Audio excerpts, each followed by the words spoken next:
మనం చదువుకున్నటువంటి వాక్య భాగంలో అపోస్తుడైన పౌలు గారు ఎఫెసీ సంఘం కొరకు ఒక గొప్ప ప్రార్థన చేస్తున్నాడు.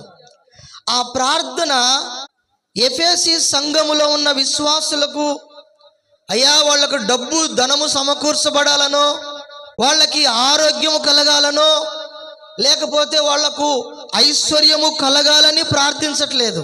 అలా ప్రార్థన చేస్తున్నాడా? ప్రభు దగ్గర మోకరించి పౌలు గారు, ప్రభువా ఎఫెసీలో ఉన్నటువంటి సంఘము అయ్యా నీ బిడ్డలు వారికి ధనమును అనుగ్రహించండి, వాళ్ళకు ఆరోగ్యం దయచేయండి, వాళ్ళకు ఐశ్వర్యం దయచేయండి.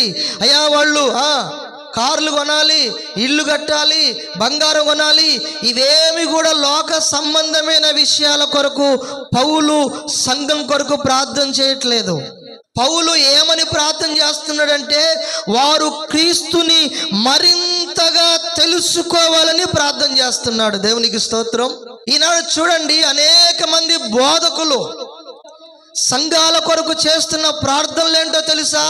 దేవుడు నిన్ను దీవిస్తాడు, నీకు ఆరోగ్యం ఇస్తాడు, నీకు ఐశ్వర్యం ఇస్తాడు. విశ్వాసులు కూడా అలాగే తయారయ్యారు.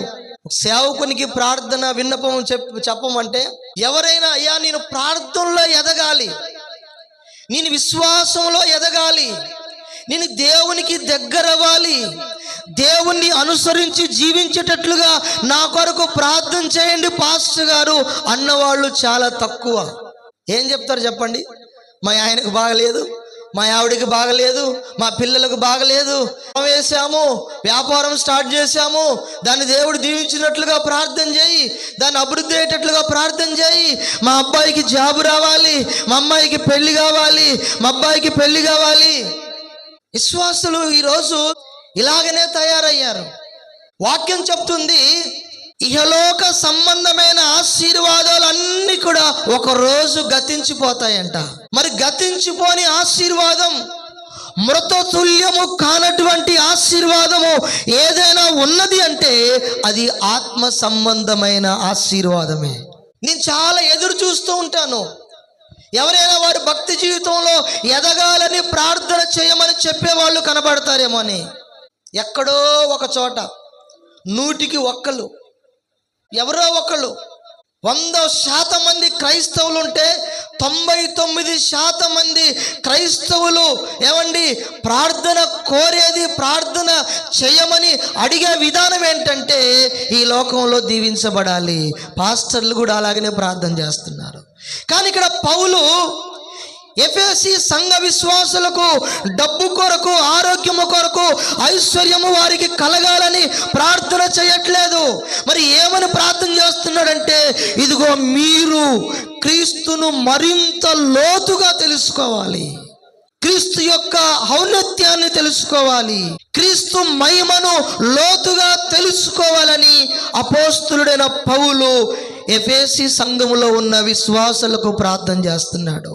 ఎందుకంటే దేవుని బిడ్డలారా, క్రైస్తవ జీవితంలో ఒక పెద్ద సమస్య అంటే తెలుసా? దేవుని తక్కువగా తెలుసుకోవడమే ఒక పెద్ద సమస్య. చాలామంది దేవుణ్ణి తక్కువగా తెలుసుకునే వాళ్ళు ఎక్కువైపోయారు క్రైస్తవ సమాజంలో. దేవుణ్ణి ఎక్కువగా తెలుసుకునే వాళ్ళు తక్కువైపోయారు. దేవుణ్ణి తక్కువగా తెలుసుకునే వాళ్ళు ఎక్కువైపోయారు. దేవుణ్ణి ఎక్కువగా లోతుగా తెలుసుకునే వాళ్ళు అక్కడక్కడ కనపడతాడు, రేరుగా అక్కడక్కడ సంఘాలలో అక్కడక్కడ కనపడతారు. దేవుని బిడ్డలారా, చాలా మంది సంఘానికి వస్తారు, బైబిల్ చదువుతారు, పాటలు పాడుతారు, ప్రార్థనలు చేస్తారు, కానీ దేవుని మహిమను లోతుగా తెలుసుకోరు. మనకు పాటలు అంటే ఇంట్రెస్ట్, ఆరాధన చేయటం అంటే ఇంట్రెస్ట్, మంచిదే కాదనట్లేదు. వీటన్నిటికీ మించిన ఒక హై లెవెల్ ఏంటో తెలుసా? నేను దేవుని మహిమను లోతుగా తెలుసుకోవాలి, ఆయనను నేను క్షుణ్ణంగా ఎరిగి ఉండాలి, దేవుని గురించి నేను పిన్ టు పిన్ను, దేవుని గురించి ఏ విషయాలైతే ఉన్నాయో వాటిని నేను క్షుణ్ణంగా తెలుసుకోవాలి, లోతుగా తెలుసుకోవాలి అనేవారు చాలా అరుదుగా మనకు కనబడతారు.